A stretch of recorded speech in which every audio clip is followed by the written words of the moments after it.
YCP MLC Anantha Babu bail custody పిటిషన్లు వెనక్కి పంపారు magistrate.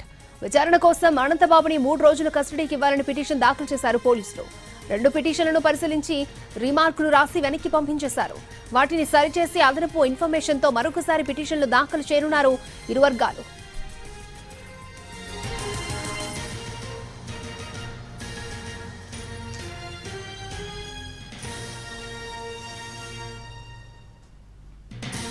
YCP MLC Anantha Babu bail custody petitions ని వెనక్కి పంపారు మెజిస్ట్రేట్. విచారణ కోసం అనంతబాబుని 3 రోజుల కస్టడీకి ఇవ్వాలని పిటిషన్ దాఖలు చేశారు పోలీసులు.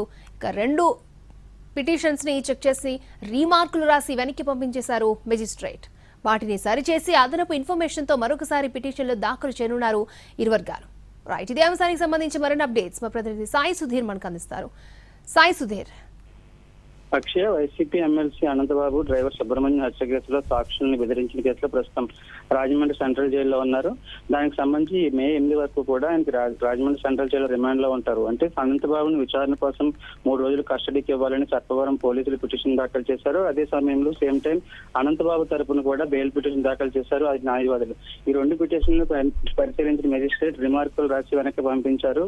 అదనపు ఇన్ఫర్మేషన్ తో పూర్తి స్థాయి సమాచారంతో పిటిషన్ దాఖలు చేయాలని సూచించారు. దాంతో ఇటు పోలీసులు కస్టడీ పిటిషన్ తీసుకోవడానికి, మరొక వైపు బెయిల్ పిటిషన్ దాఖలు చేయడానికి కూడా అనంతబాబు తరపు న్యాయవాదులు సిద్ధమవుతున్నారు. అంటే పూర్తి సమాచారం ఈ పిటిషన్ 2 పిటిషన్లు కూడా పోలీసులు దాఖలు చేసిన పిటిషన్లను, మరొక వైపు అనంతబాబు తరపు న్యాయవాదులు దాఖలు చేసిన పిటిషన్లు కూడా పూర్తి స్థాయి సమాచారం లేదు అని రిమార్కులు రాసి వాటిని ఇద్దరికి కూడా వెనక్కి దిక్కు పంపిస్తారు. దానికి సంబంధించి కూడా పూర్తి డేటాతో మరింత అదనపు సమాచారంతో పిటిషన్ దాఖలు చేయడానికి అటు పోలీసులు ఇటు అనంతబాబు తరపు న్యాయవాదులు కూడా సిద్ధమవుతున్నారు.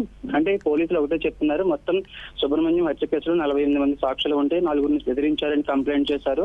ఒకవేళ అనంతబాబుని కనుక కస్టడీలోకి తీసుకుంటే మిగతా ఎవరైనా బెదిరించారా ఏంటి అనేది పూర్తి స్థాయిలో ఇన్ఫర్మేషన్ వస్తుంది. ఒక హాఫ్ డే ఒక నైట్ అంతా కూడా తాము అతన్ని విచారణ చేసిన 30 ప్రశ్నలు అడిగినప్పుడు కూడా కేవలం 5 ప్రశ్నలకు మాత్రమే అనంతబాబు సమాధానం చెప్పాడని పోలీసులు చెప్తున్నారు. దానికి అనుగుణంగా టెక్నికల్ ఎవిడెన్స్, మరొక వైపు అనంతబాబు సాక్షులతో మాట్లాడిన video call, WhatsApp video call లో మాట్లాడారని కూడా దానికి సంబంధించి ఆధారాలతో పిటిషన్ దాఖలు చేయడానికి పోలీసులు సిద్ధమవుతున్నారు. అక్షయ.